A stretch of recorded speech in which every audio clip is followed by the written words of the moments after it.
problema com a história de FNAF que a comunidade está fazendo é julgar os jogos como se eles são ou não relevantes da história. Um exemplo simples é dizer que FNAF World não faz parte da história, e sendo sugerido como se fosse um jogo sem valor para ela, no sentido que os eventos ocorridos dentro deles sirvam só para preencher e criar buracos no contexto em geral. Ou será que não? Minha teoria sugere que todos os jogos de FNAF feitos por Scott Cawthon sejam contidos pelo início de FNAF Wanted. We know that Fazbear Entertainment has developed something of a bad reputation over the last few decades. Obviamente. It's true that some stories associated with our name were loosely based on actual events. The majority of them were total fabrications from the mind of a complete lunatic, lawsuits pending. But we aren't above laughing at ourselves. Ha ha ha. That's why we have recreated... Ok, todos os jogos criados por Scott Cawthon fazem parte da lore de FNAF. Um problema que assiste o Matheus Patrick seria: mas o Scott não disse que ele se incluiu na história de FNAF? E você está certo sobre isso. Ele fala que meu nome nunca é realmente mencionado no jogo. O jogo diz que um desenvolvedor independente está manchando a marca da Fazbear Entertainment, fazendo videogames sobre eles, forçando-as a mudar a marca e tentar recuperar seu bom nome fazendo um jogo de realidade virtual que torna leve essas histórias malucas. Sim, usei minha própria imagem para esse desenvolvedor independente, porque é um paralelo óbvio, mas isso não significa necessariamente que sou eu no universo.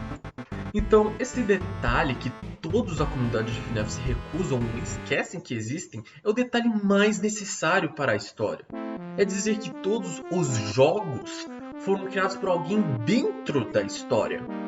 O Menino Chorão, o Homem de Roxo, a festa de aniversário, tudo criado por alguém dentro do mundo de FNAF, não por Scott.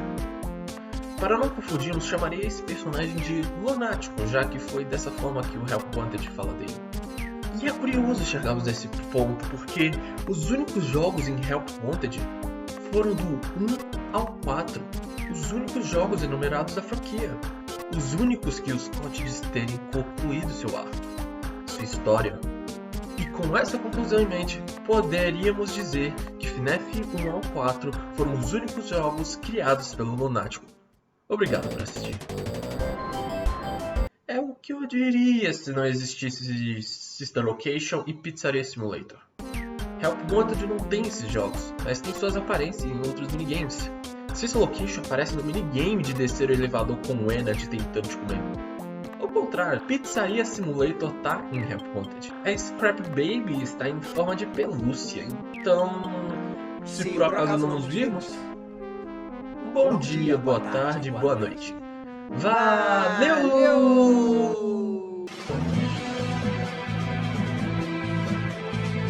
Eu falei cedo demais?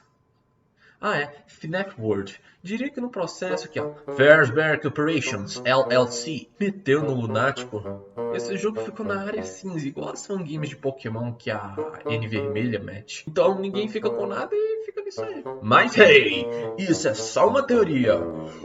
Isso é bem homofóbico da sua parte. Bem, do mesmo jeito que ignorei a Custom Night por ela ter os animatrônicos de FNAF 1, esse jogo também vou ignorar porque acredito que não tem nenhum personagem original do lunático aqui. E que esse é o fim do vídeo, ô filha da... Quem vê primeiro? Os arcades do Security Breach ou os jogos do lunático? Help Wanted tem a resposta com um easter egg de Halloween mostrando a construção do Pitfallplex, dizendo que o lunático é quem fez os jogos primeiros do que os arcades. Mas as pizzarias que ele se baseia são completamente falsos? É bem complicado sabermos essa resposta. Nunca estivemos nessas pizzarias, mas talvez podemos confiar no lunático, já que a recriação dele de vários personagens que estavam em Security Breach dentro do Blob, ou como eu chamo de Bob, são os mesmos robôs dos jogos. Bonnie e Chica de FNAF 1, Mango e Puppet de FNAF 2, Baby Funtime Credit de FNAF Six Location e a própria pizzaria de FNAF Pizza Simulator em cima do Bob. Os únicos lugares que não podemos confiar seria FNAF 3, já que se um jogo manchou a reputação da Fazbear Corporations LLC, seria suicídio criar um parque de terror, né? Mas eles fizeram isso com os jogos do Mania e colocaram em VR, então... FNAF Six Location, que precisa de mais dúvidas se um lunático saberia desenhar um desenhar um bunker super secreto. E FNAF 4, que é uma casa, não uma pizzaria. E retirando os lugares duvidosos de todos os jogos que ele criou, ficamos com 2 de 5 arcades, tendo certeza que eles existem. E por que eu preciso responder isso para concluir a existência de Furry's Rage de todos os jogos da franquia? Furry's Rage é bem simples, são 2 malditos personagens que ninguém nunca ouviu falar. As irmãs VR. E por que elas importam? Porque elas podem quebrar a minha teoria. Porque as irmãs VR, elas são usadas como skins alternativas do Troy Freddy, do FNAF AR, aquele jogo de celular que não foi criado pelo Lunático, mas existe na lore do jogo e que foi criado pela Fazbear Corporations LLC, e poderia explicar também o final zoado de FNAF Security Breach das 2 Vanessas. E o problema de saber o que são as irmãs VR é: elas foram criadas pelo Lunático? Ou elas eram já personagens da Fazbear Corporations LLC pro Lunático ter pego esses personagens? E caramba, a gente nem sabe se a gente considera um jogo criado como um pedido de desculpas pelo segundo atraso de FNAF Security Breach.